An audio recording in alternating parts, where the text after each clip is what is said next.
Okay, so welcome everyone to Gita Gyan Level 2, Week 3. And we are continuing with our special topic, which is on the Vedic Literatures. And today we will complete that topic.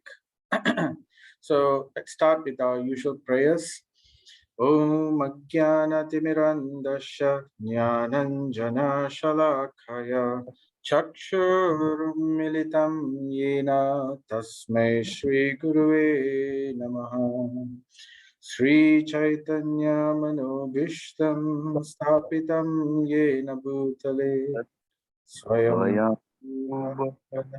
Mayam Tadati Swapadantikam Vandeham Shri Guru Shri Yuta Padakamalam Shri Gurun Vaishnavam Shri Rupam Sagrajadam Sahagana Raghunathanvitam Tam Sajivam Sadvaitam Savadutam Parijana Sahitam Krishna Chaitanya Devam Shri Radha Krishna Padan Sahagana Lalita Shri Vishakanvitam Scha Nama Om Vishnu Padaya Krishna Prestaya Bhutale Srimate Bhakti Vedanta Swami Iti Namaste Saraswati Devi Gauravani Pracharine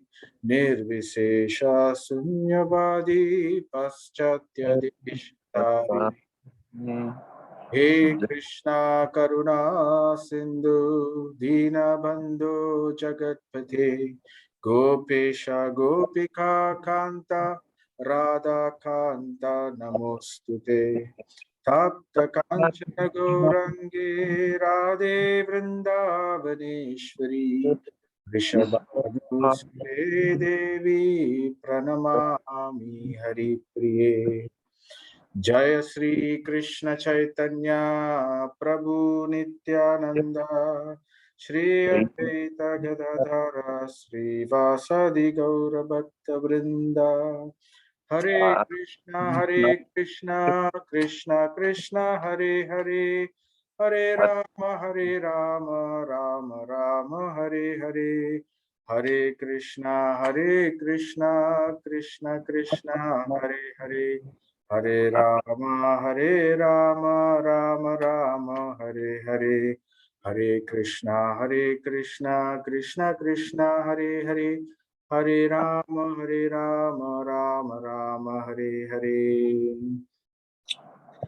Nama Om Vishnu Padaya Krishna Prasthaya Bhutale Srimati Bhakti Vigna Vinashana Simhaiti Namine Mukam Karoti Vachalam Pangum Langayatim Girim Yat Kripatamaham Vande Shri Guru Dinatarinam Paramananda Madhavam Sri Chaitanya Mishwaram Om Tat Sat.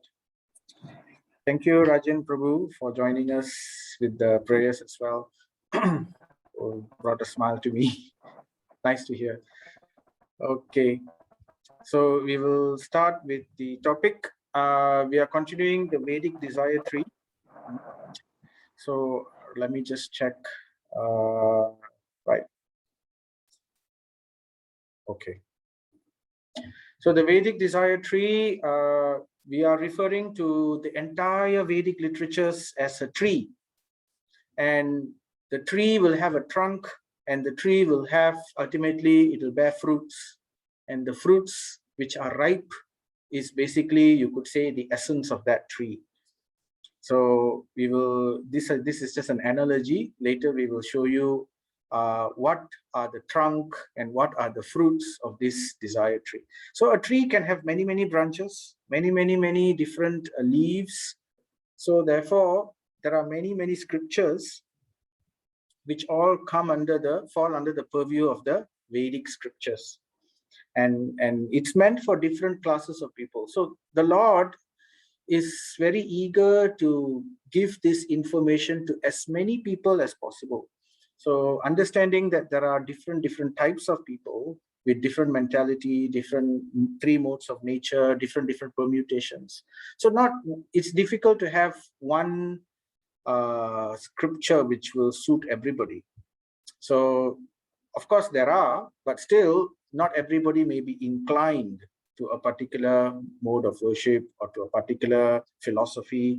So to catch everyone, just like when you want to catch fish in the sea, you go to the sea, if you want to catch fish, right? If you are a successful fisherman, you will have different types of nets.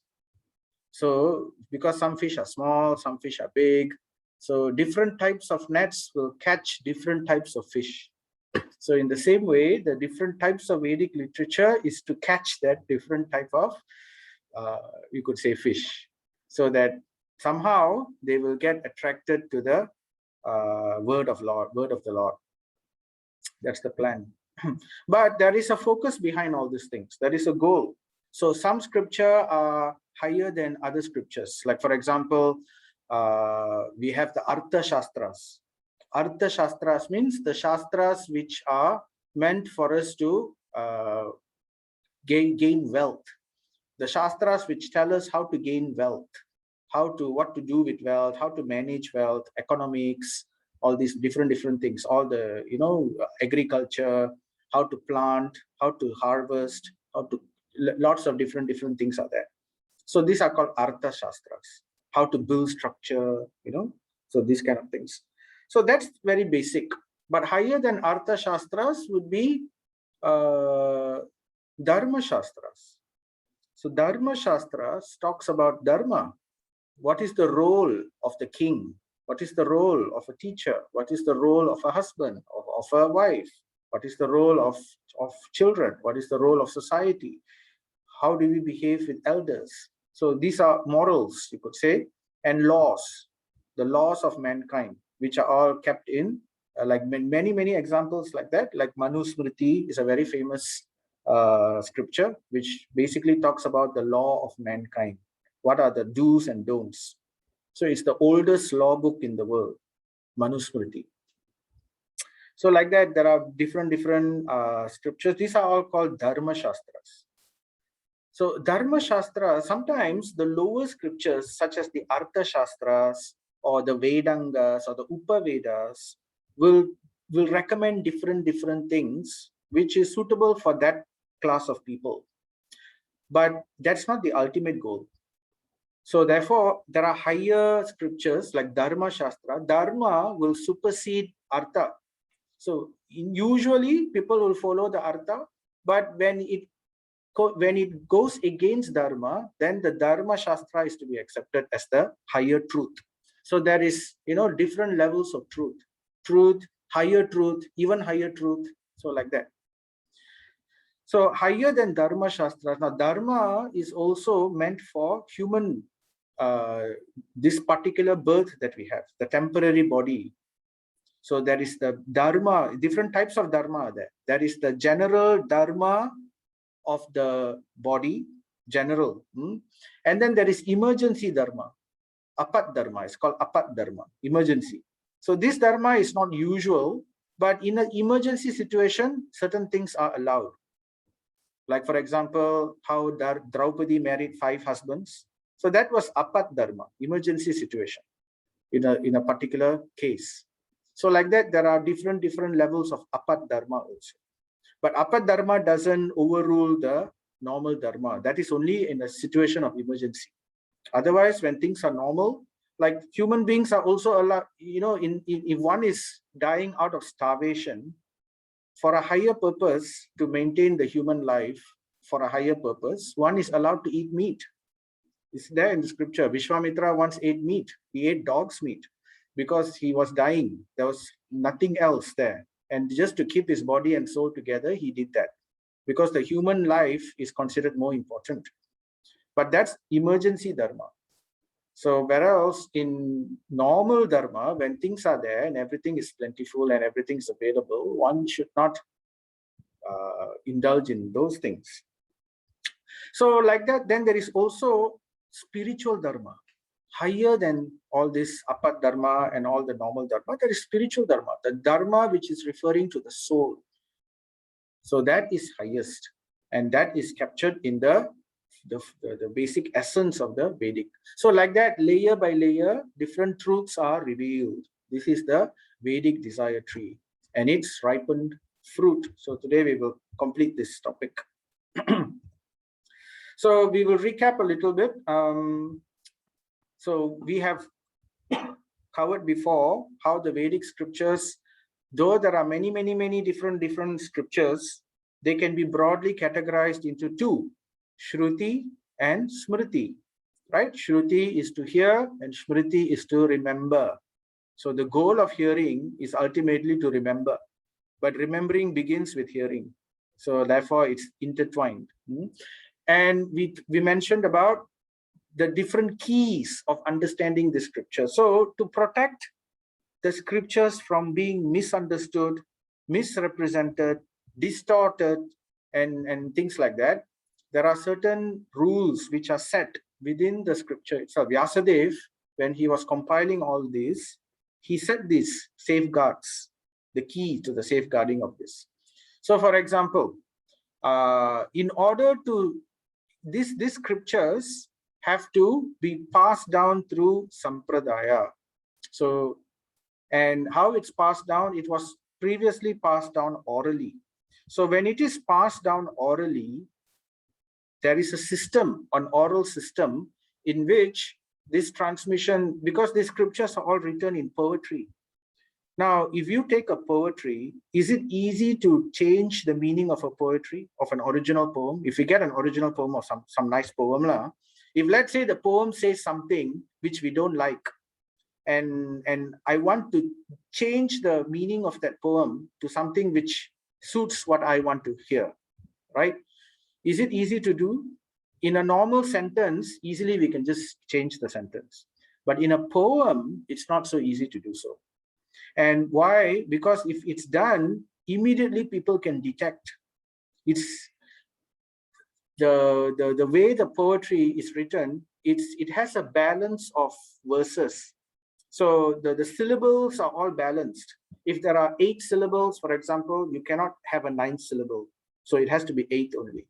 And then on top of that, it has to rhyme, and there's a certain meter in how it's spoken. So all this will protect the poetry from being changed. So that's why even 5,000 years down the line, though there are many different schools of thought, of philosophy in India, you will find all of them will be reciting the same slokas only. The slokas do not change. So written slokas may be changed, but when it's passed on orally, difficult. And even if written slokas are changed also, you can detect, because when you say it orally, it will not match the rhyme, it will not match the meter, and the meaning may run. So all this is not easy to distort. So that's why the Vedic scriptures are kept intact as it is. Some of it may be lost, but what's there is kept intact. So, and at the same time, to ensure this kind of things don't happen, the distortion, the misinterpretation, and all that don't happen, right? So I mentioned before the Vedangas, right? This is the Siksha, the meter, the grammar, the etymology, meanings, the context of the meaning, all these important points to be understood. And to ensure this is carefully preserved, this knowledge is passed down through sampradaya. It is passed down from guru to disciple through a carefully passed down link of disciplic succession, so that the meaning is kept intact, that people do not get lost with all the different things, and the big picture is kept. So people don't lose track of the big picture as they are going through the different details. So that is the idea, right? So this is the key, because if you are interested in understanding the truth, then we have to follow exactly as how Vyasadeva has put it all down.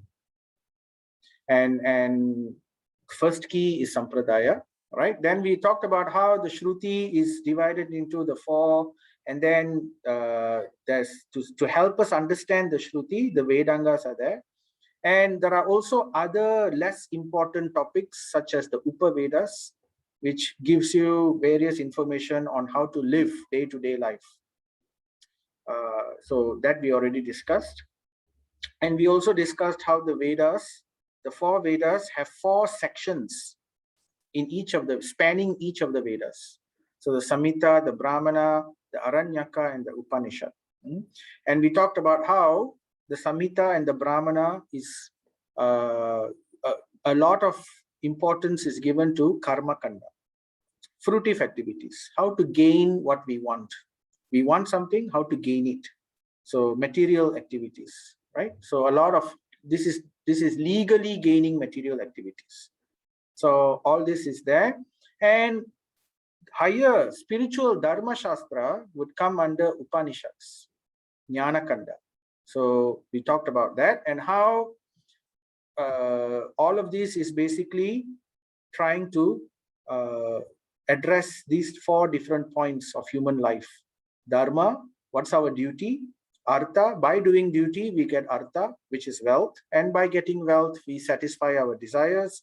And once we become frustrated with desires, then we want liberation. So this cycle needs to be broken. And to be broken, the information is given in the Upanishads. And we have, and all of this is put into nice theoretical sentences in the Vedanta Sutra. So Veda Anta, Vedanta means Veda Anta, the end of the Vedas.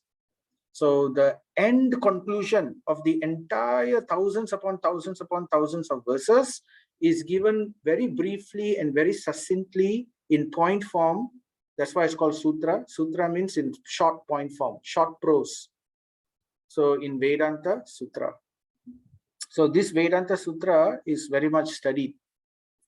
And this Vedanta Sutra, however, is rather cryptic because it's all very short sentences. Vyasadeva has put a lot of different information within one sentence. So different meanings can be derived from simply one sentence alone. So, and therefore Vyasadeva has also put an indication that the Shrutis are to be studied only by the Brahmanas, because otherwise they will misunderstand and they will misinterpret. They do not know the rules of grammar, they do not know the context of the verses, and they will misunderstand and they will misinterpret. So that is Shruti. So does that mean I cannot read?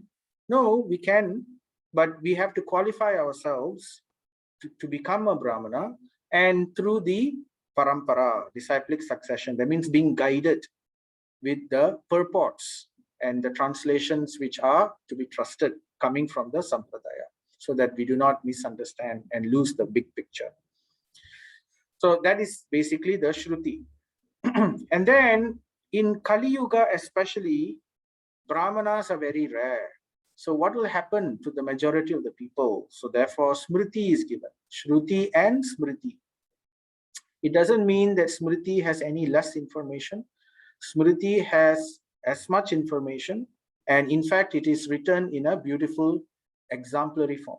It's like this. Shruti is like the textbook with all the formulas. Like imagine if you're really studying maths, if you're studying maths or science, all the formula and the theorem is kept in Shruti, but the application of the formula and the theorem is not in Shruti. How to apply this theory, how to apply this formula, how to apply this knowledge, that application is kept in Smriti. Smriti, how it gives the application, it's just like in maths, you know, if I give you a formula, first time I'm teaching you a new formula, and then how do you apply it in a problem? We would like to look for examples, isn't it? When we learn maths, we like to look at examples, right? When examples are there, then it's easy for us to understand. Otherwise, just looking at the formula or the theory, difficult to make sense. So therefore, the Smriti is full of examples. It's full of stories. It's full of different examples of different devotees, different people, so that in story form, we can understand the application of what is given in the Shruti. So this is basically Smriti. So both Shruti and Smriti are accepted. So we've discussed this before, how one should expand and accept the meaning of the Vedas with the help of the Itihasas and the Puranas. So what is Smriti? Under Smriti, you have what is called Purana and what is called Itihasa. Itihasa are the histories. So under Itihasa, we have two, Ramayana and Mahabharata.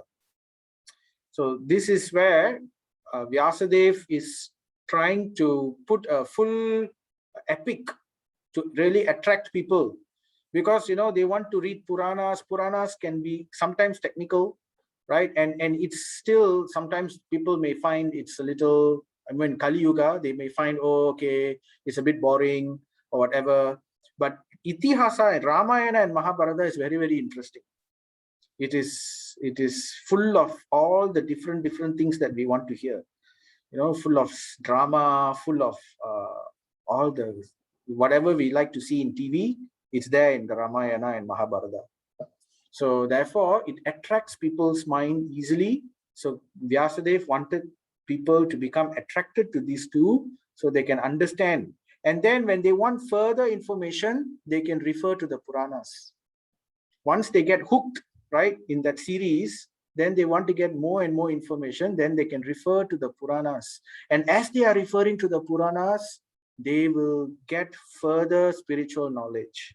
So that is the plan. Of course, it's already there in Ramayana and Mahabharata. A lot of spiritual knowledge is already there. But still, the Puranas expand even more and they go deeper. So there we have discussed how Bhagavad Gita, the essence of the Upanishads, comes in Mahabharata. And the last session, we discussed the glory of the Bhagavad Gita. We showed how Bhagavad Gita is considered the essence of the Vedic scripture. If you can say that there are, let's say there are 10,000 verses in the Vedas, in the Shruti, and then let's say tomorrow you have an exam, and then we have to somehow study those 10,000 verses. We got no time. So what we will do, we will study our short notes, isn't it? So the short notes are in the Vedanta Sutra form, but still it's a bit difficult to understand. So therefore, the Bhagavad Gita is a full explanation of the Vedanta Sutra. All the Upanishads basically comprised in the Bhagavad Gita. So the theory, the short form of all the theory, the essence of all the theory is kept in Bhagavad Gita. So therefore, we don't have to read all the other things as much if we can understand Bhagavad Gita properly. Everything is there for us to go back in Godhead just by reading the Bhagavad Gita. And then we talked about how Smriti contains Purana, Itihasa, and Tantra. So what is Purana then? We discussed about the Mahapurana. There are 18 Mahapurana and 18 Upapurana, or small Puranas. So we spoke about how the scriptures, Vyasadeva recommends both Purana and Itihasa. This is a package. It's considered the fifth Veda, in fact. So Vyasadeva says, I consider the Puranas equal to the Vedas. And the message, and here in Naradaya Purana, this verse comes, I consider the message of the Puranas to be more important. So it's just like us, we want to learn a subject. We like to practice the examples. We like to go through the examples, easier to understand, because otherwise the theory can be very cryptic. So this is the value of the Puranas, very important. So the importance of Smriti, this is the fourth key. So we have to understand that we have to accept the entire Vedic scriptures as it is. We cannot say we accept some part of it and we reject some part of it just because it doesn't go in, it doesn't suit the whatever philosophy that we have developed. So it has to, the full understanding, the correct philosophy is that philosophy which is able to explain everything within the scriptures, not just one single part. So therefore, the Smritis are also to be accepted. And then under Puranas, we have 18 Mahapuranas. We discussed previous session how these 18 Mahapuranas are divided into 3 different modes. They are according to the 3 modes of nature: mode of goodness, mode of passion, mode of ignorance. So we discussed this, right? And beyond that, this, for example, this is in the mode of goodness, the ones in green, right? So, And then we also heard, so this is Triguna Puranas, the three different modes, Puranas in the three modes. And here I'm showing you the ones in the mode of goodness, the ones in the mode of passion, and the ones in the blue color, the ones in the mode of ignorance. So these are the three different, meant for the three types of modes of people. So whoever who is in that particular mode will become attracted to those, and they will get benefited by following those particular Puranas. And by following and being benefited, they will elevate their consciousness to a higher mode. And at the same time, nuggets of the ultimate truth is planted in every Purana, whether it's in the mode of ignorance or not.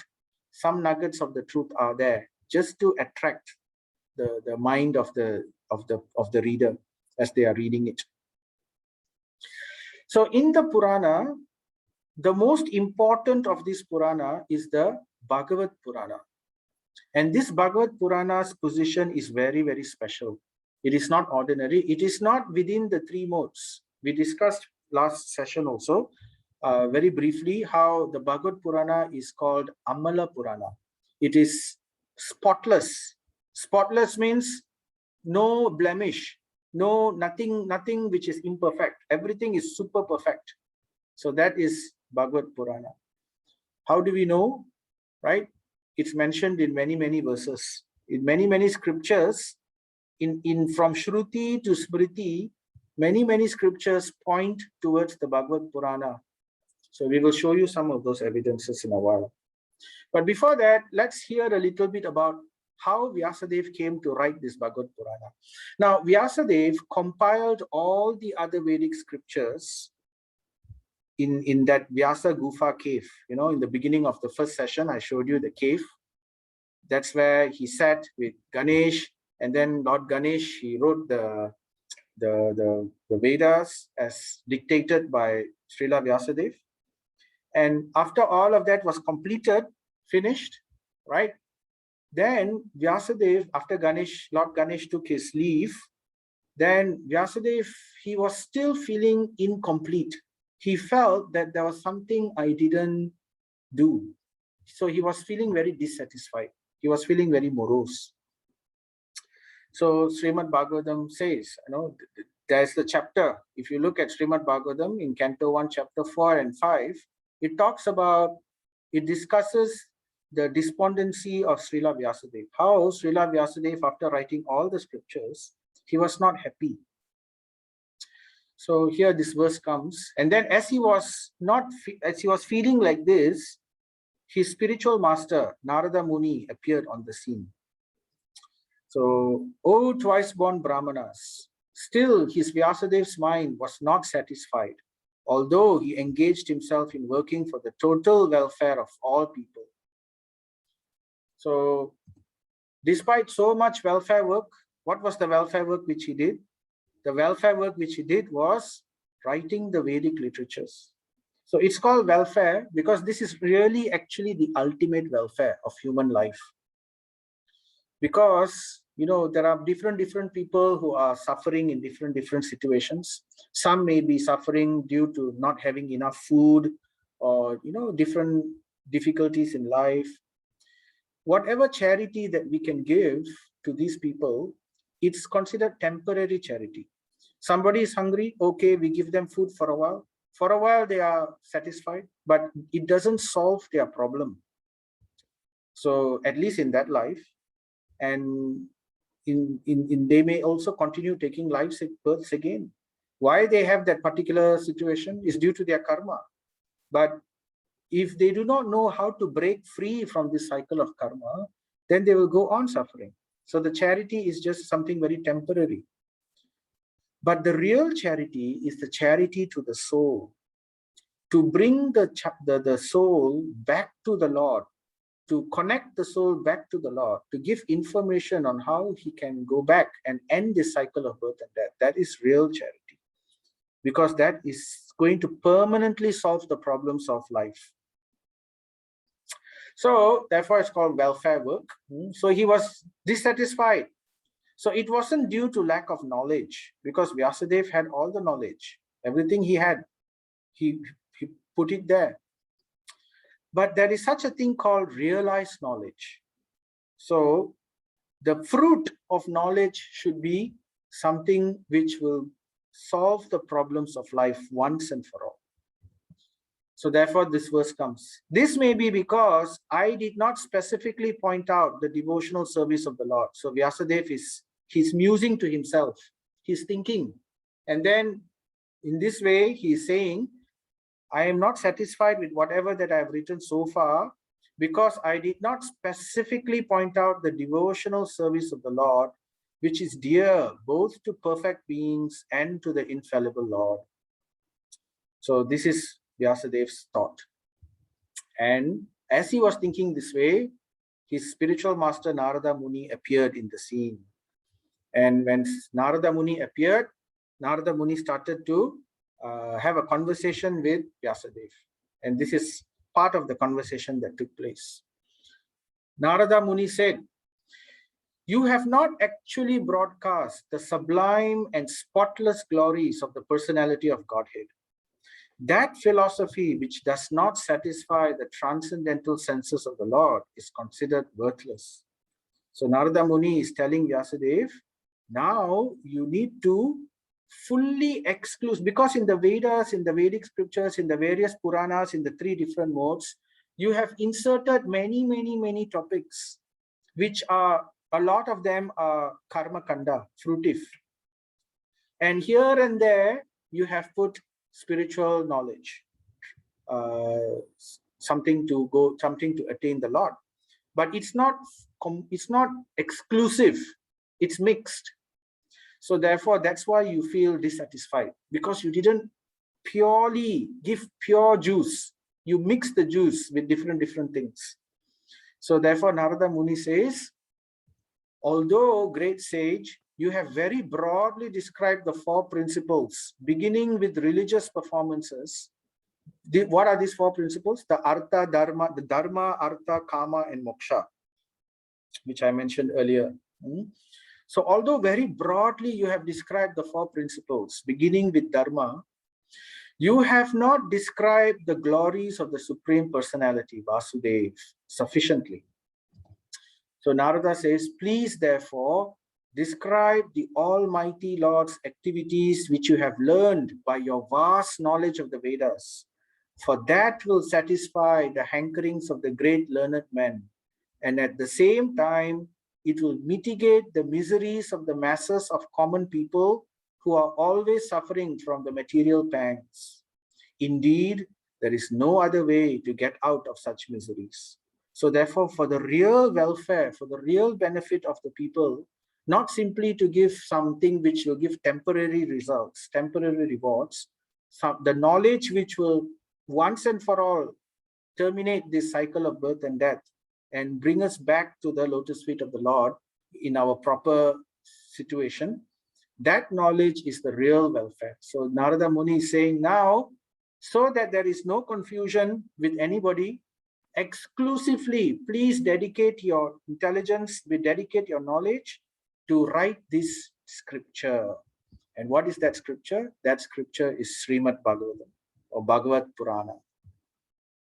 So you can understand how this Bhagavad Purana is basically the final fruit of Vyasadev's, in his maturity, in his complete understanding, after clearing away all the other scriptures, in his final maturity, he is writing this, what we call the opus magnus.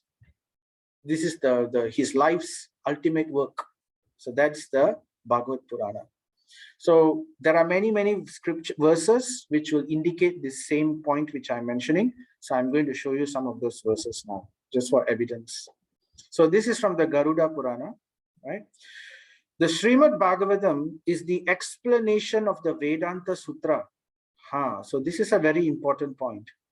So remember, the Shrutis, the cream of the Shruti is the Upanishad, which talks about spiritual knowledge. And the essence of this Upanishad, which is written in short form, that is Vedanta Sutra. And Vedanta Sutra is called the end of Veda. But Because in the Vedanta Sutra, there are many other things which is not exclusively discussing the spiritual, the glorification of the Lord and his devotees. So therefore, the Vedanta Sutra, which is in short sentences, it needs explanation. So therefore, the Srimad Bhagavatam is that explanation of the Vedanta Sutra. In fact, the Srimad Bhagavatam begins with the Gayatri Mantra. So it says here, it is the complete settlement of the Mahabharata. So not only it is the essence of the Vedanta Sutra, it's the explanation of the Vedanta Sutra, it is also the complete elaboration of the Mahabharata. It completes the Mahabharata. So one can really understand the real purpose of Mahabharata deeply. It is complete commentary on the Gayatri Mantra. It strengthens the explanation of the Vedas and is the topmost Purana written by the Supreme Personality of Godhead himself. So that is Srila Vyasadeva. So this is what Garuda Purana has to say about the Bhagavad Purana. So therefore, this Bhagavad Purana is called Amala Purana. Amala means spotless Purana. So more evidences to indicate the Amala Purana. So Bhagavatam basically has 18,000 verses, beautiful verses. And Srila Prabhupada had actually translated and given elaborate this explanation on top of that, of all these verses. So these are the collection of books. So it's divided into cantos. Cantos means like section. So there are 12 cantos altogether. And you can see here the different colors of the books indicate the different cantos. So first canto, there's one book, first canto, second canto, another book, third canto, one book, and then fourth canto is a few books, fifth canto, sixth canto, like that, there are several books. And in this way, 12 cantos, all 18,000 verses. So this is from the Bhagavatam itself. So what does the Bhagavatam itself has to say about itself? So it says, Sarva Vedanta Saram. This Bhagavatam is the essence of all Vedanta. Sarva Vedanta Saram. That is the nature of Bhagavatam. Srimad Bhagavatam Puranam Amalam. So this Amala Purana is not something which I just created myself. It's actually coming from the Srimad Bhagavatam verse itself. Srimad Bhagavatam Puranam Amalam. Srimad Bhagavatam is the spotless Purana. And then this is from the Matsya Purana. That which explains the topmost principles of religion, basing it on Gayatri, is to be known as the Srimad Bhagavatam. So amongst all the Puranas, Srimad Bhagavatam is the only Purana which begins with the Gayatri Mantra. And this Gayatri Mantra is also mentioned in the Vedanta Sutra towards the end of it. So it's linking. So you can see the link, how Vedanta Sutra links to the Srimad Bhagavatam. The difference is Vedanta Sutra is meant for the Brahmanas because it's difficult to understand. Whereas Srimad Bhagavatam, the genius of Vyasadeva is he kept Srimad Bhagavatam in the Smriti category. So there is no offense. So in the Smriti category, one can easily understand the full examples. Many stories, many prayers are there in the Srimad Bhagavatam, which fully explain the science of God and the application of the Vedic theory. And we can see here some more verses which describe. This is from the Srimad Bhagavatam. All other Puranic scriptures shine forth in the assembly of saintly devotees only as long as that great ocean of nectar, Srimad Bhagavatam, is not heard. So this verse here says that all the other scriptures are very wonderful. They are very great. Only when Srimad Bhagavatam is not present. So the moment Srimad Bhagavatam is present, the other scriptures they do not shine as wonderfully. They lose their luster. It's like this. It's like, in a dark room, the lamp, the ghee lamp or whatever lamp is very bright. So it's the center of all attraction. But if you take the ghee lamp and give it to the sun, so the luster of the ghee lamp is disappeared compared to the brightness of the sun. The sun is overpowering. So in the same way, the Srimad Bhagavatam, all other scriptures are only bright so long as the Srimad Bhagavatam, the sun of the Srimad Bhagavatam has not arisen. So it's a beautiful description. And then Srimad Bhagavatam is declared to be the essence of all Vedanta philosophy. One who has felt satisfaction from its nectarian mellow will never be attracted to any other literature. So by reading Srimad Bhagavatam, if one is fortunate enough to develop attraction to Srimad Bhagavatam, one will find that he has lost taste for everything else, because nothing even comes close in comparison. And then the verse continues, just as the Ganga is the greatest of all rivers, Lord Achyuta, the supreme among deities, and Lord Shambhu, Shiva, the greatest of the Vaishnavas, so Srimad Bhagavatam is the greatest of all Puranas. So this is a verse which appears in the Srimad Bhagavatam. I'm reading from Canto 12, chapter 13, verses 14 to 16. So these are all the verses there. So Srimad Bhagavatam is also described as being non-different from the Supreme Lord himself, just like how Bhagavad Gita is also accepted as Krishna's incarnation. In the Padma Purana, in the Gita Mahatmya section, it says how Bhagavad Gita is the incarnation of the Lord directly. So in the same way, Bhagavatam is also an incarnation of the Lord. So where's the evidence? The evidence you can see here in Skanda Purana. The nature of the Srimad Bhagavatam and the personality of Godhead is always the same, full of knowledge, bliss, and eternal existence. Well, you could say, oh, well, that is a little ambiguous. Okay, so then Padma Purana makes it clearer. Without any doubt, Srimad Bhagavatam is directly Lord Krishna. Srimad Bhagavata Kyo Ayam Pratyaksha Krishna Evahi. So this is the evidence, right? And Bhagavatam says, right, O expert and thoughtful men, relish Srimad Bhagavatam, the mature fruit of the desired tree of Vedic literatures. So this is a verse from Srimad Bhagavatam, Canto 1, Chapter 1, verse 3. So I did not create this sentence myself, the desired tree of Vedic literatures. I took it from this verse. So for whom is this Bhagavatam given?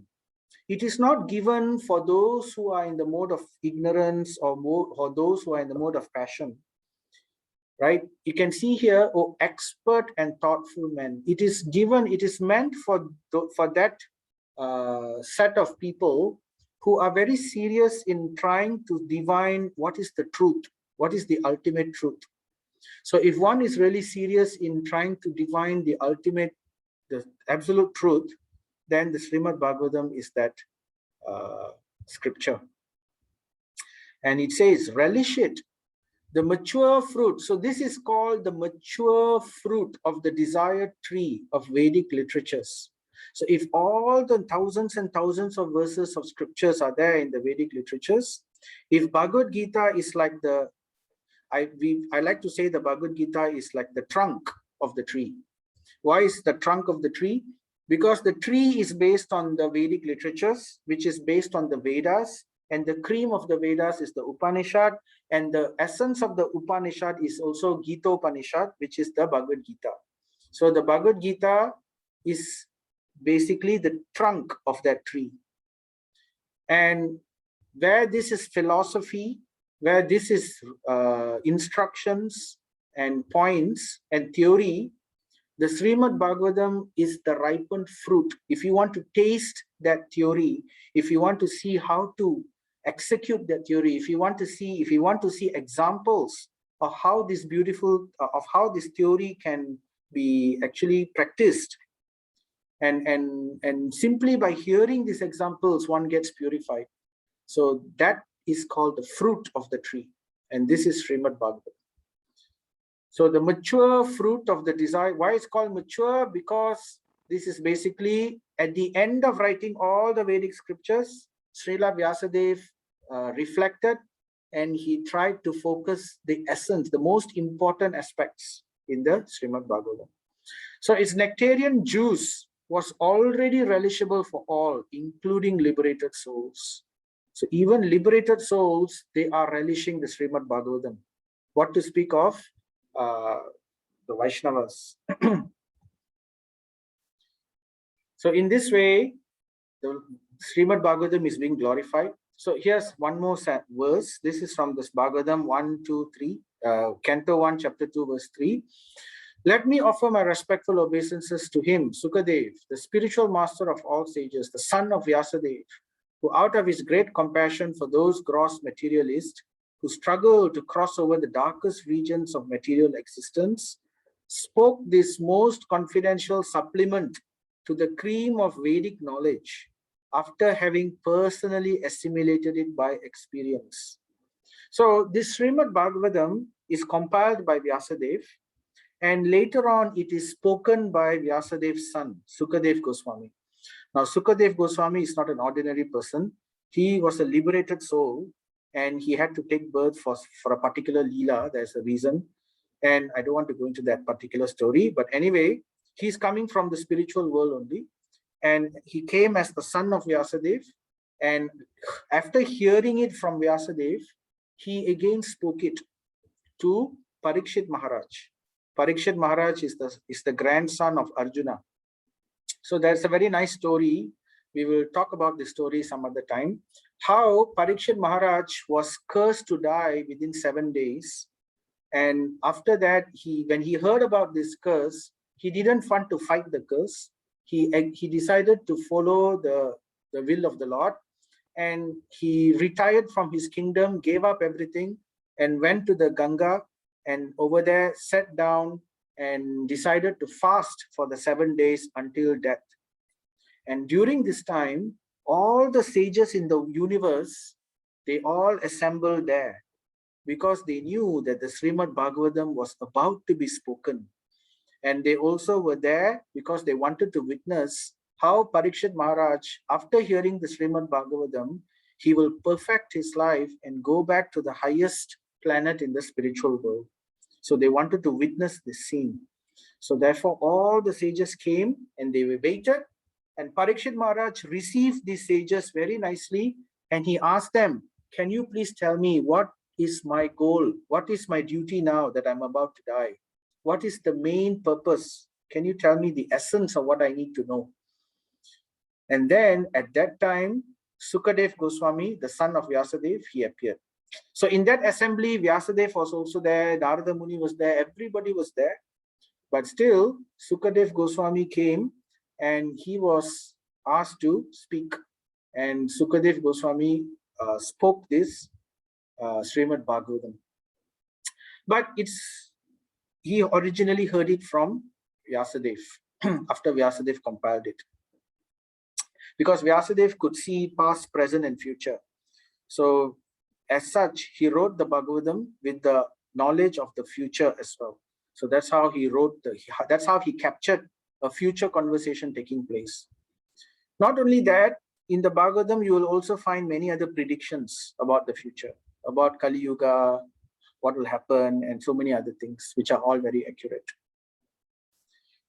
So here, Sukadev Goswami, having heard this, having realized this and relished this in his heart, he is relishing and speaking this Bhagavatam to Parikshit Maharaj. So in this way, he perfected his life by Kirtanam. And Parikshit Maharaj, by hearing, he perfected his life by Shravanam. So here I'm putting a picture of a parrot. So Sukha means parrot. So Sukadev Goswami is considered like the parrot. So that's a very beautiful description. Just like how this is Vedic science. Vedic science says that when there is mangoes in a tree, that mango becomes sweeter if a parrot has tasted that mango. So that means if the parrot has come and pecked the mango, and then the parrot has left, that mango will grow to be even sweeter. So this is basically this is Vedic knowledge. And in the same way, this mango, this Srimad Bhagavatam, which is the king of fruits, the mango, which is so relishable, is already relishable.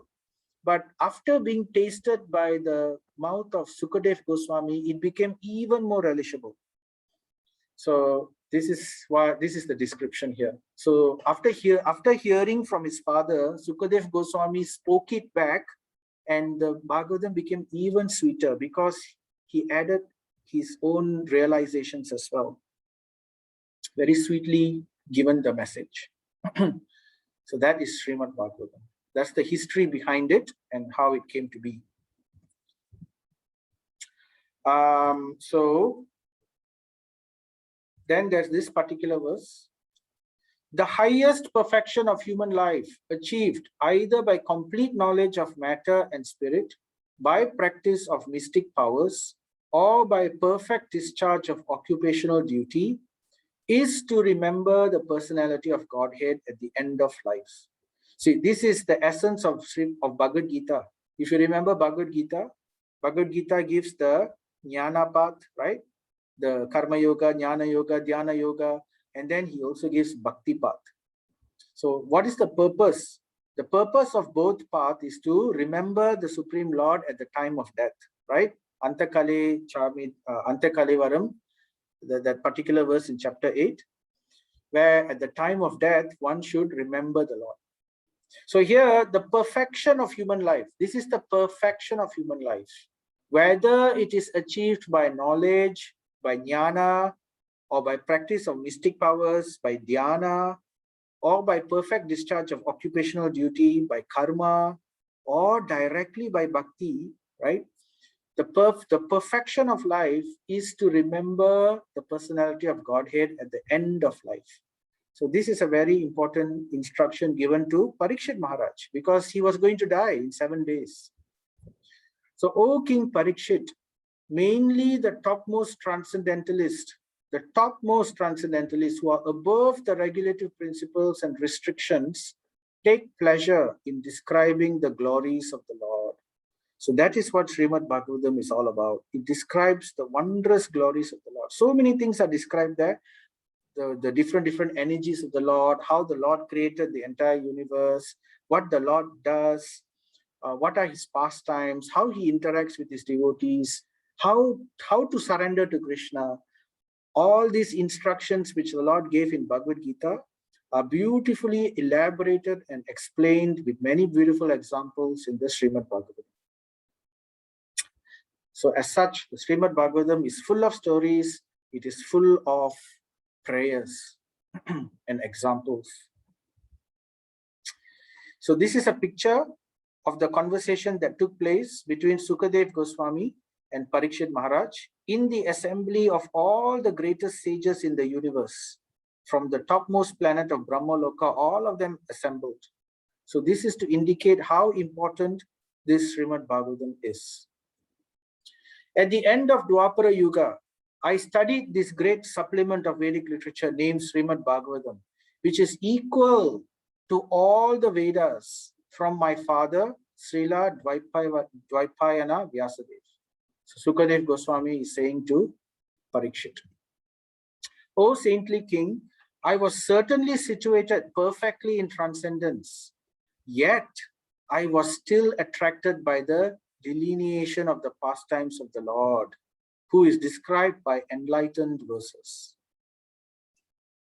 And then that very Srimad Bhagavatam I shall recite before you, because you are the most sincere devotee of Lord Krishna, one who gives full attention and respect to hearing Srimad Bhagavatam, achieves unflinching faith in the Supreme Lord, the giver of salvation. So this is the essence. So Vaishnavas, so we like Prabhupada says, Bhagavad Gita is the ABC of spiritual life. We begin to understand what is the real essence, what is the real goal of life after understanding Bhagavad Gita. So that's the position of the Bhagavad Gita. It can very quickly give us the ultimate purpose of life compared to other scriptures, which is not so easy to understand. It will take some time for us to come to that conclusion. But Bhagavad Gita straight away goes to the point. And After learning the ABCs, then we want to go deeper. So that is the Srimad Bhagavatam. It completes the picture of the Bhagavad Gita. And in this way, then this what particular verse, this Bhagavatam is the essence of all Vedanta philosophy. So again, the same point is spoken, because its subject matter is the absolute truth, which, while non-different from the spirit soul, is the ultimate reality, one without a second. The goal of this literature is exclusive devotional service unto that supreme truth. So if you want to know about bhakti, pure bhakti, then Bhagavatam is the book for us. Ultimately, to understand what is pure devotional service, Ananya Bhakti, because it does not have anything else to contaminate it. That's why it's called Amala Purana. It is free from any contamination of desire for gain or anything else. Nothing to do with Dharma, Artha, Kama, Moksha. It is transcendental. So Amala Purana. So these are the 6 keys which we have described, which reveal to us the purpose behind the Vedic scriptures, ultimately. So I've mentioned the Puranas. So I've just to complete now, let's say a few more minutes, then I will complete this. So just to give a complete overview of the Vedic scriptures, we have Puranas, we have Itihasas under Smriti, but we also have Tantra. So what is Tantra? Now, Tantra is basically what you could say a very deep discussion about the techniques. So these techniques, these discussions, some of them are written by Vyasadeva, compiled by Vyasadeva, and some are not. So therefore, Tantra is sometimes considered not directly part of the Vedic scriptures, but as long as it supports the conclusion of the Vedic scriptures, then it is still accepted as basically scripture, Vedic scripture. So, for example, under Tantra, you'll find many things. You'll find systems, practices, like for example, if someone wants to do meditation, some aspect of meditation is given in the Vedic scriptures, but to go into details on the real technique behind, on how to exactly follow, so that will be given in the Tantra. And this is supplementary, which is basically to support the conclusion of scripture. It cannot be taken on its own. It has to be supportive of the conclusions of scripture. If it's taken on its own, then that's where the deviation begins also. So that's Tantra. Systems and practices. For example, another example is deity worship.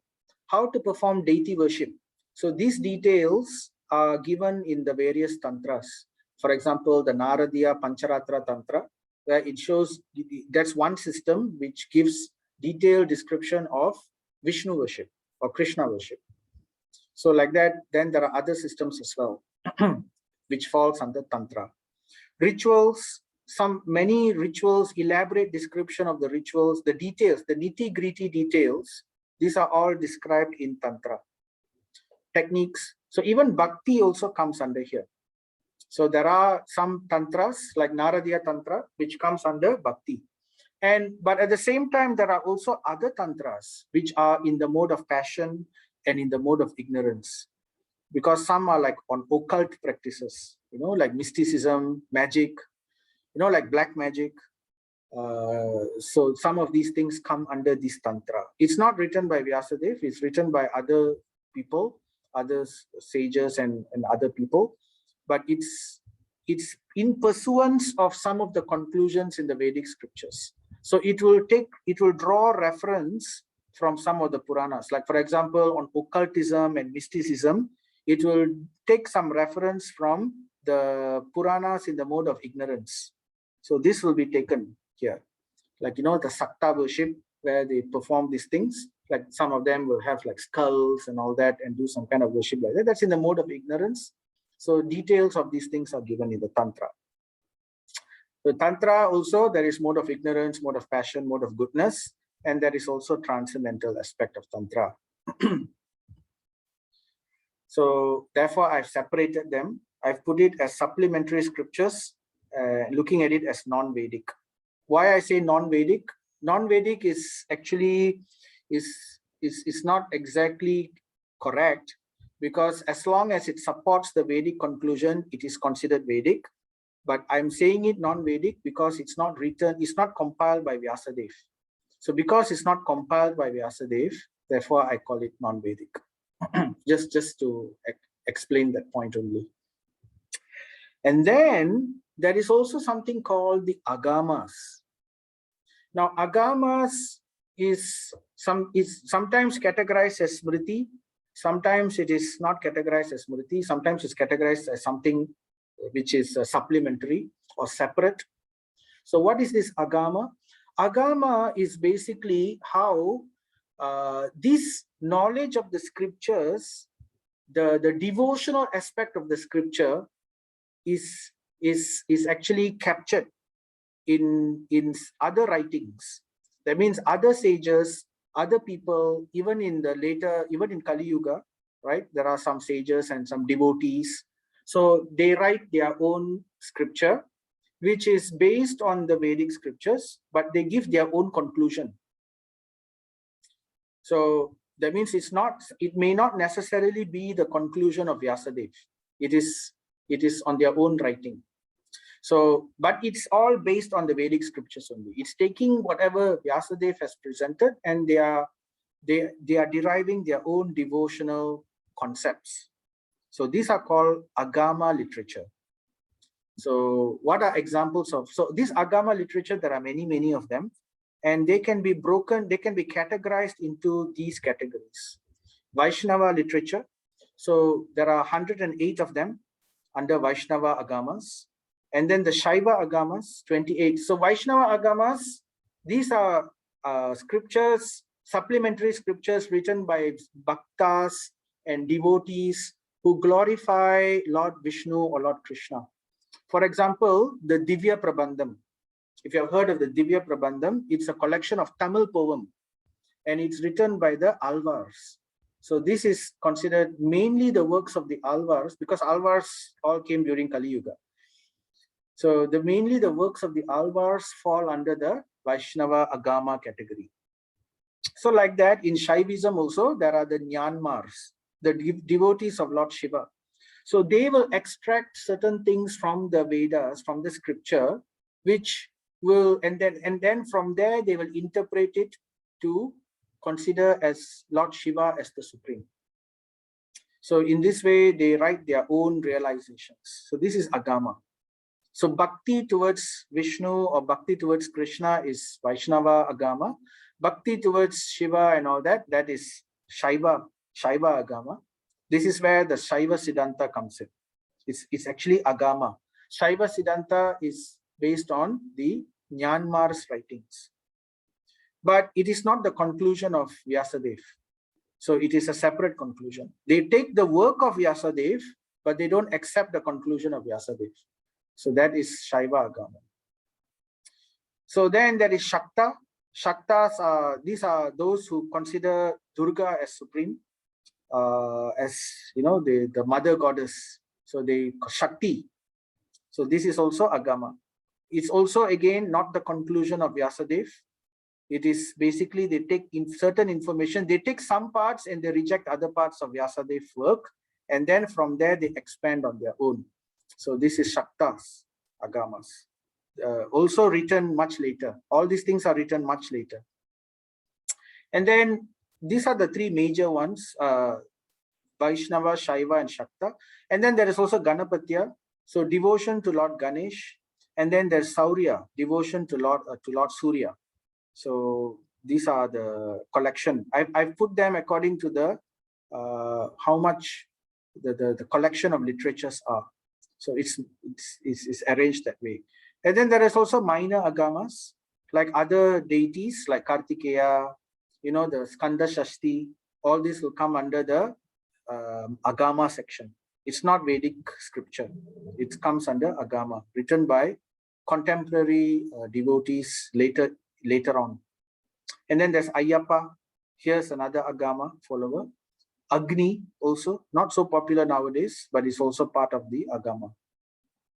So this is how we can categorize the Vedic scriptures generally. So, and these Agamas are devotional. So it is mainly devotional. It's promoting whatever scripture, whatever writings, poetry, songs, bhajans, or whatever that comes under the category of Agamas. It's promoting devotion towards these deities. Okay. And then there is also,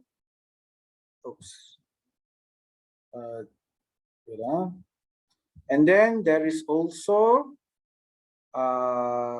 something other than that, what we call as Sat-darshanas. Now, what is this Sat-darshanas? Sat-darshana means, Sat means 10, Darshana. Darshana means to cast light. So these are, in order to further propagate the work of Vyasadeva, because Vyasadeva, after writing the Vedas and after compiling all of them, he entrusted, because he has written so many and he knows Kali Yuga is coming, so he entrusted different sections of his compilation to different disciples. So there are different disciples like Gautama, Jaimini, and a few others. Mimamsa, Patanjali. So like that, the different disciples of Vyasadeva, certain sections, certain aspects of the scripture, philosophically, this scripture is also divided into different sections philosophically. So certain disciples were entrusted with it. So this is called Sat-darshanas, also known as Astika. So what are they? Basically, they are schools of philosophy entrusted to the disciples of Vyasadeva for the disciples to keep them intact and to further elaborate the meanings. So these are the Sat-darshanas. Sankhya, Yoga, sorry, Sat means 6, not 10. Just now I said 10. That is Das is 10. Sat is 6. So Sankhya, Yoga, Nyaya, Vaiseshika, Mimamsa, and Vedanta. Now, this Sankhya, Yoga, Nyaya, Vaiseshika, and Mimamsa, Vyasadeva entrusted to his other disciples.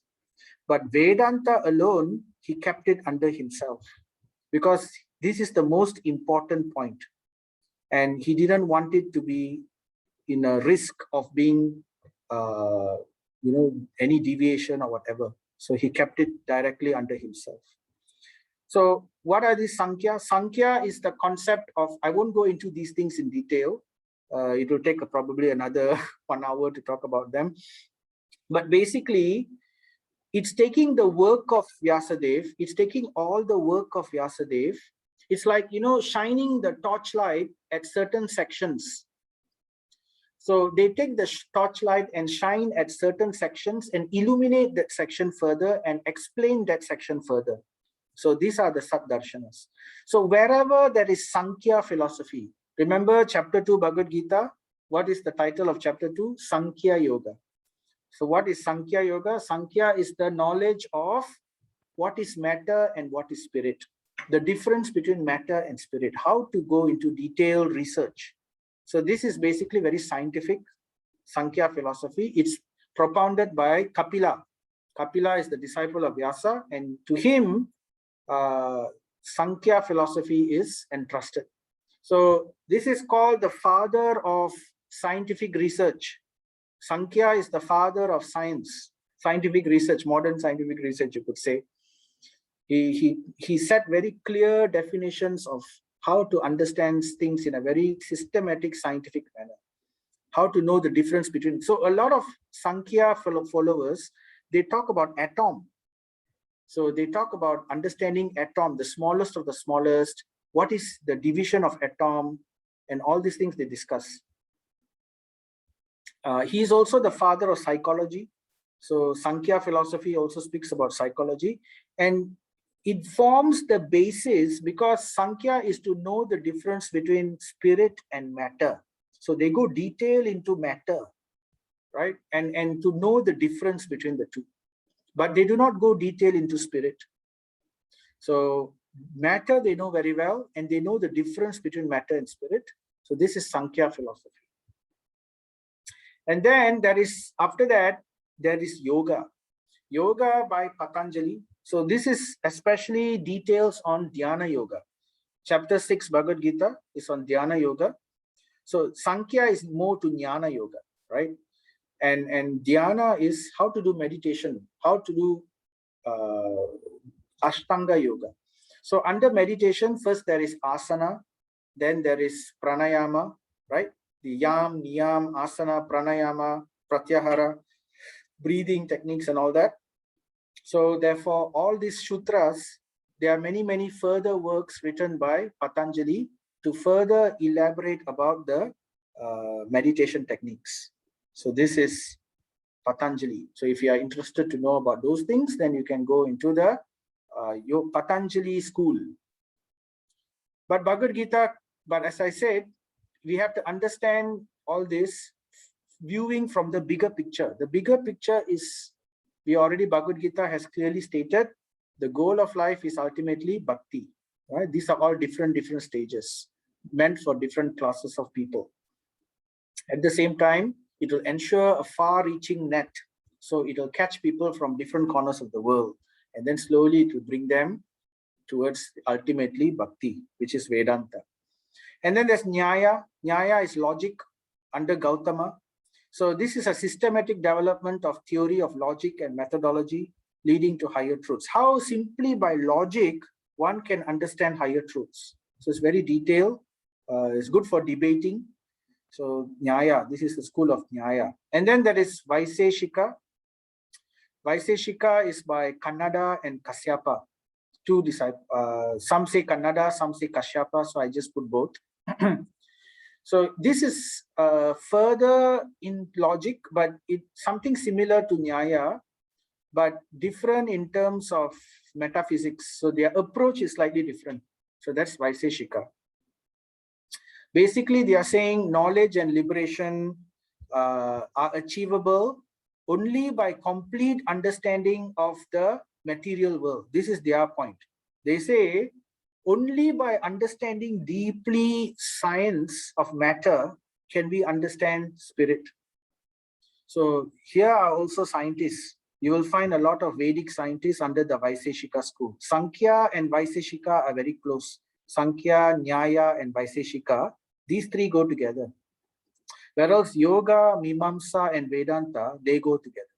So it's like two different groups of people under different faculty. Could say like different university, and then under the different university, you have the different faculties. So like that. So Mimamsa is under Jaimini. So here, this is a deeper aspect of Vaiseshika. They are more into reflection.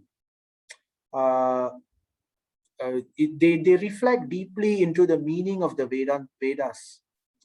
They study the Aranyaka and the Upanishads very carefully, Mimamsa. The others, Sankhya, Yoga, Nyaya, they talk about the other aspects also. They don't go so much into Upanishad, but Mimamsa, they go further.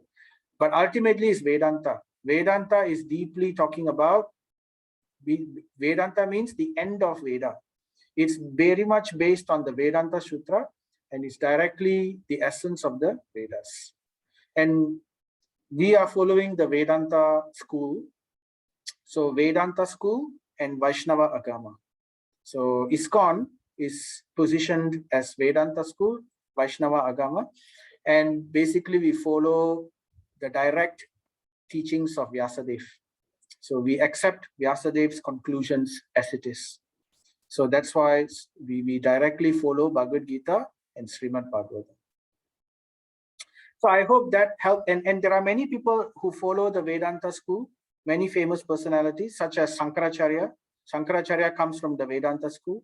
Ramanujacharya, Madhvacharya, Nimbarkacharya, the four sampradayas in Kali Yuga, which is mentioned in the Padma Purana, comes from the Vedanta school, which comes from Vyasadeva, just to ensure that the knowledge is not lost. Okay, so with that, that is basically the Ashtika. Just to complete the picture, this is all the Vedic scriptures, but just to complete the last thing, I'll just mention one more. This is called Nastika. So there's the Astika and the Nastika. Nastika is, they reject the Vedic scriptures. They reject the Vedas, they reject the Vedic scriptures, but they take a lot of their conclusion, even the Sanskrit verses, they take a lot of this understanding from the Vedic scriptures, but they reject the Vedas. Example, Nastika philosophy, under that will come Buddhism. So Buddhism comes from the Vedic scriptures only, but they reject many things, and because basically they don't accept the Vedas. But a lot of their theory comes from the Vedas. You will see a lot of similarity. Karma, the law of karma, the cycle of karma is also in Buddhism, which comes from the Vedic scriptures only. So like that, there are many other things. The concept of the soul, the concept of matter, many similarities are there. So that is, we call it Nastika. Nastika means na astika. That means astika means in pursuance of the Vedic scriptures. Na astika means rejecting the Vedic scriptures. But same theory. So Buddhism, Jainism, Charvaka, Ajivika, and Ajnana. So these are all examples. Currently, the most famous one is Buddhism and Jainism. The others are also there, but very, very not so popular nowadays in Kali Yuga. But you could say Ajnana, Ajivika, and Charvaka are all different types of atheism. So if you have the Western countries, you have Western atheists, they are actually coming from the Ajnana. Many of their theories are similar to this Ajnana and Ajivika. So Bhagavad Gita says, men of small knowledge are very much attached to the flowery words of the Vedas, which recommend various fruitive activities for elevation to heavenly planets, resultant good birth, power, and so forth. Being desirous of sense gratification and opulent life, they say that there is nothing more than this. So Krishna is telling Arjuna, Bhagavad Gita chapter 2, but actually there is so much more. So that is actually how to break the cycle of birth and death, and what's the actual position of the soul, to be the servant of the Lord in loving devotional service. So in the minds of those who are too attached to sense enjoyment and material opulence, and who are bewildered by such things, for them, devotional service cannot take place. So for that reason, many other scriptures are given, which will eventually lead that jiva to devotional service gradually. The Vedas deal mainly with the subject of the three modes of material nature, O Arjuna, become transcendental to these three modes. So he says that in the Gita, basically is pointing towards the Bhagavatam. Be free from all dualities. So Bhagavatam is Amala, free from all dualities, and be fixed in that. So this is the big picture. So if we can understand the big picture, then we will know how to accept, how to reconcile all the different verses in all the various Vedic scriptures. We can understand the joining thread which connects everything. So there is no contradiction for one who can understand the purpose behind the scriptures. Just like this verse in Bhagavad Gita 2:46, all purposes served by a small well can at once be served by a great reservoir of water. Similarly, all the purposes of the Vedas can be served to one who knows the purpose behind them. So that's the reason I wanted to discuss this topic, to understand the length and breadth of the Vedic scriptures. So this is the conclusion. The conclusion of this topic is, we don't have to read all of these Vedic scriptures. We should start with Bhagavad Gita and move on to Srimad Bhagavatam. Of course, if you are curious, we can also supplement with other scriptures, but essentially, we don't have too much time in our life. So we have short period of time. We have many other things to do. So understanding this in Kali Yuga, that's why Vyasadeva has given just these two. We follow these two, then it is sufficient for us to go back to Godhead. It's the essence of everything. So just to go through back very quickly, the main points, the key of understanding scripture. Number one, Sampradaya. it has to be understood through the explanation of the acharyas coming from the bona fide disciplic succession, and Shruti and Smriti to be understood together. One cannot accept one and reject the other. It has to be understood wholly. And then how the Purana, the Puranas and the Itihasas are considered the fifth Veda. Very important. Smriti power, how the Puranas are considered even more important by in the scriptures. And how to understand the Puranas carefully, we must know that there are three modes. There are Puranas in the three modes. And there is also the ultimate Purana, which is Srimad Bhagavatam. And how we can reconcile everything from referring to Srimad Bhagavatam. Srimad Bhagavatam will give the ultimate reference to everything else. Everything else is meant for certain classes of people. But the ultimate truth, which is true for every jiva, is given in the Amala Purana. So therefore, Bhagavad Gita also, we know, Ekam Shastram Devaki Putra Gitam. Let there be one scripture, which is Devaki Putra Gitam. So that is the beginning. Understanding this, then we can move to Bhagavatam, which completes the full picture. So with that, we'd like to end. Thank you very much for listening today, taking up your time as well. I overshot the time. I was hoping to end by 9. I'm sorry for that. So any questions, anyone, before we close?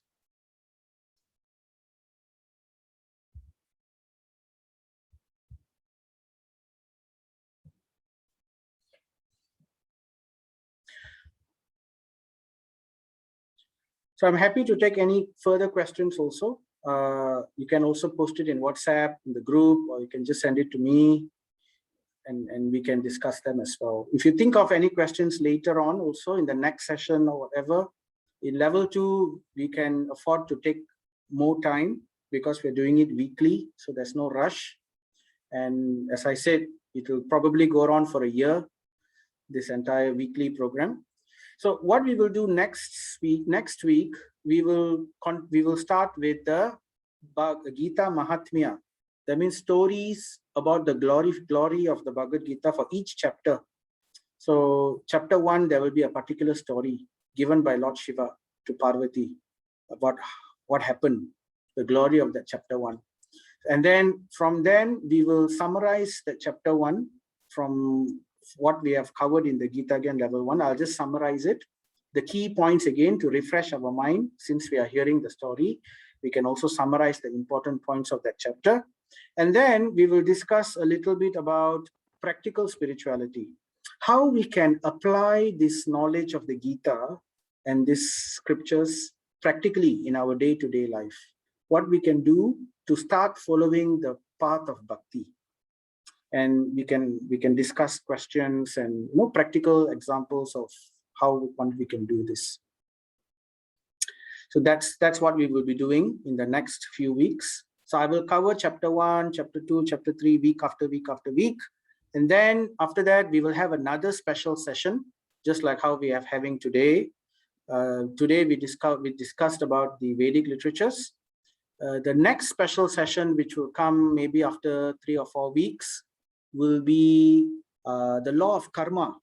So we will talk about understanding karma. How does karma work? So that will take probably another 2 or 3 weeks to discuss in detail, right? It will be probably interesting for all of us. Okay, so if there are no questions, anything else? Anything anyone wants to say or raise? I hope you found this session digestible.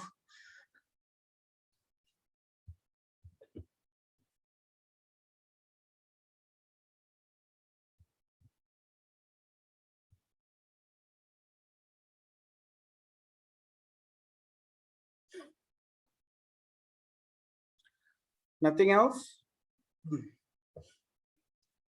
So you can also start reading the Bhagavad Gita. So chapter level 2 is also designed to go deeper. So we will not go through verse by verse, but now what you can do is read the Gita on your own. Go through the translation for chapter 1, translation, and then you can go through the purports if you feel you want to go through the purports. But it's nice if you can go through both translation and the purport. And if there are any doubts, anything which you're not clear about, you can raise it with me as well. We can discuss that. Okay, I'm not hearing anything from anyone. Okay, never mind. So thank you very much. So we can end here if there's nothing further. Hare Krishna. Jai Srila Prabhupada ki, Srila Bhagavad Gita ki, Sri Krishna Bhagavan ki Jai.